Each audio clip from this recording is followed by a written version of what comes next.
nabonye umukunzi mwiza yarankunze ntamuzi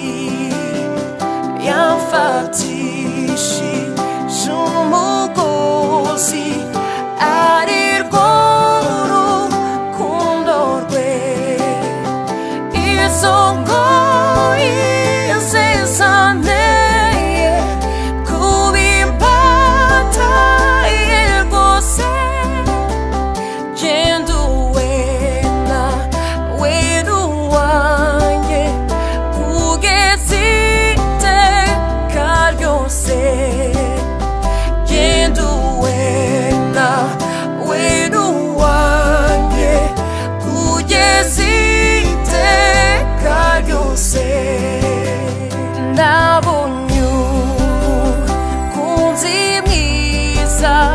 kera yaramfiriye yaranguza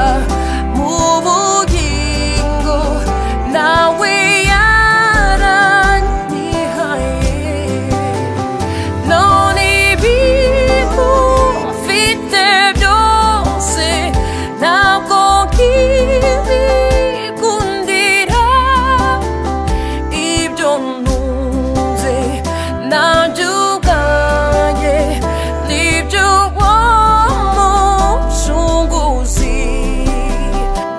ibyo ntunze nanjye ubwanjye n'iby'uwo mucunguzi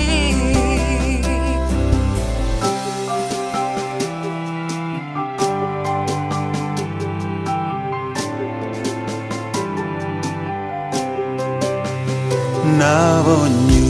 umukunzi mwiza yose